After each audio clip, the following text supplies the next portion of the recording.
Right గా breaking news చూస్తున్నాం. జూబ్లీహిల్స్ ఉప ఎన్నికల్లో ఊహించిందే జరుగుతోంది. ఓట్లను నోట్లతో కొనేందుకు కొందరు బయలుదేరారు. ఎర్రగడ్డలో కాంగ్రెస్ నాయకులు డబ్బులు పంచుతున్నారని అధికారులకు సమాచారం రావడంతో హోటల్ పాలకుపై రైడ్ చేశారు. ఇక 11 మందిని అరెస్టు చేసి పోలీస్ స్టేషన్ కు తరలించారు.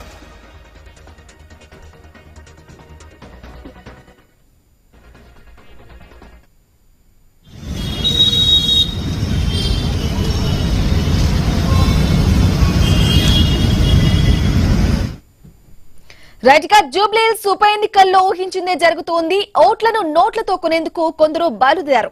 ఎర్రగడ్డలో కాంగ్రెస్ నాయకులు డబ్బులు పంచుతున్నారని అధికారులకు సమాచారం రావడంతో హోటల్ పాలకుపై రైడ్ చేశారు. 11 మందిని అరెస్టు చేసి పోలీస్ స్టేషన్ కు తరలించారు. రైట్కాయ ప్రలోభాలకు సంబంధించిన పూర్తి సమాచారం మా ప్రతినిధి ప్రవీణ్ అందిస్తారు. ప్రవీణ్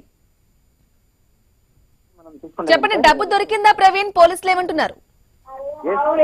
మనం చూసుకుంటే కనుక ఎర్రగడ్డలోని మొత్తం తొలగా ఆ పాలక్ హోటల్లో ఉన్నటువంటి సమయం లోపల కొంతమంది కాంగ్రెస్ నాయకులు అలాగే అక్కడ డబ్బులు పంచుతున్నారనే సమాచారం రావడంతో అక్కడ హోటల్ పైన దాడి చేయడం జరిగింది. దాడి చేసిన నేపథ్యంలో అక్కడ అయితే ఇతర జిల్లాలకు చెందినటువంటి వారు ఎవరు కూడా అయితే ఈ యొక్క సాయంత్రం ఎన్నికల ప్రచారం ముగిసిన తర్వాత ఎవరు కూడా ఇతర జిల్లాల వాళ్ళు ఇక్కడ ఉండకూడదు కాబట్టి ఆ యొక్క కోడ్ ఆఫ్ కండక్ట్ ఆధారంగా మొత్తం టోటల్ గా కూడా చూసుకుంటే కనుక అక్కడ ఉన్నటువంటి హోటల్ పాలక్ ఎర్రగడ్డలో ఉన్నటువంటి పాలక్లో నర్సాపూర్ కు చెందినటువంటి కాంగ్రెస్ నాయకులు ఉండడం వలన అక్కడ గమనించినటువంటి స్థానికులు ఎవరైతే ఉంటారో ఆ స్థానికులు సమాచారం ఇచ్చిన నేపథ్యంలో అక్కడ వెళ్ళిన క్రమంలో కూడా అక్కడ ఉన్నటువంటి 11 మందిని అదుపులోకి తీసుకొని పోలీస్ స్టేషన్ కు తీసుకెళ్లడం జరిగింది. పోలీస్ స్టేషన్ కు తీసుకెళ్లిన తర్వాత వారు ఎక్కడి నుండి వస్తారు, ఈ యొక్క డబ్బులు ఉన్నాయని కోణం లోపల రైడ్ కూడా చేశారు. కాబట్టి పోలీసులు విచారణలో వాళ్ళు అయితే ఇతర జిల్లాలకు చెందిన వ్యక్తులు తెలిసిన నేపథ్యంలో వారిని అక్కడి నుంచి పంపించే ప్రయత్నాలు కూడా చేస్తున్నారు.